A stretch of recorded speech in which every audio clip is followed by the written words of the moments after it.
J'attends des mesures concrètes pour répondre à la détresse des éleveurs. Vous savez qu'en 2 ans, plus de 200 éleveurs se sont suicidés en France parce qu'il y a d'abord eu l'année dernière la crise du prix du lait et cette année une sécheresse très dure. Aujourd'hui, les éleveurs sont obligés d'envoyer leurs troupeaux en bonne santé à l'abattoir et moi je n'accepte pas cette détresse et cette disparition des éleveurs français puisque c'est toute une filière, la filière viande et la filière lait qui est aujourd'hui menacée. Donc il y a des décisions concrètes à prendre. À la tête de cette région où nous sommes aujourd'hui, j'ai pris des mesures d'urgence, mais ce que j'attends du chef de l'État, ce sont premièrement des mesures pour stopper la spéculation sur le prix des fourrages, puisqu'en quelques mois, ce prix a été multiplié par 3, ce qui est proprement intolérable. On ne doit pas laisser spéculer sur le prix du fourrage lorsqu'il y a une telle détresse pour nourrir les troupeaux, premier point.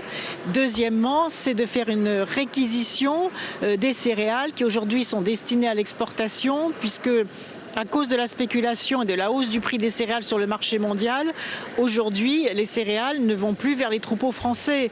Moi, je crois qu'il doit y avoir une solidarité au sein de l'agriculture française entre les grands céréaliers et les éleveurs pour que la production des uns aille nourrir les troupeaux. Cela a déjà été fait pendant la grande sécheresse de 1976.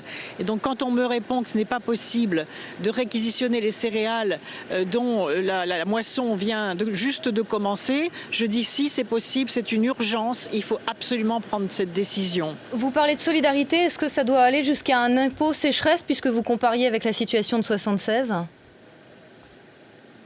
Non, je pense que l'impôt sécheresse n'est pas nécessaire. Il doit y avoir d'une part des aides d'urgence, mais qui soient vraiment des aides pour permettre l'achat de fourrage, le transport de fourrage, et puis tout simplement la survie des éleveurs qui aujourd'hui sont totalement au bout du rouleau. Donc il faut bien sûr une enveloppe d'aide directe qui ne soit pas des prêts, parce qu'il y a déjà des situations de surendettement, mais des aides directes, comme je l'ai fait dans la région. Et deuxièmement, des décisions structurelles concrètes, le blocage des prix pour arrêter la spéculation, parce que si on verse des aides d'un côté mais que les prix triplent de l'autre côté, il y a quelque chose qui ne va pas. Et deuxièmement, c'est de réquisitionner les céréales qui aujourd'hui sont moissonnées pour l'exportation. Voilà, ce sont des choses très simples, très opérationnelles. Il faut vraiment que le président de la République, qui est aujourd'hui sur le terrain, ne se contente pas d'annonces, mais vraiment passe à l'action. Et je pense que dans ce domaine, le sectarisme n'a pas de mise, la politique politicienne non plus. Je n'étais même pas conviée. Je crois que quand il y a une tradition républicaine qui veut que lorsqu'un chef d'État se déplace sur une région, les habitants de cette région soient respectés par l'intermédiaire de leurs élus de terrain. Les choses ont été rectifiées, tant mieux.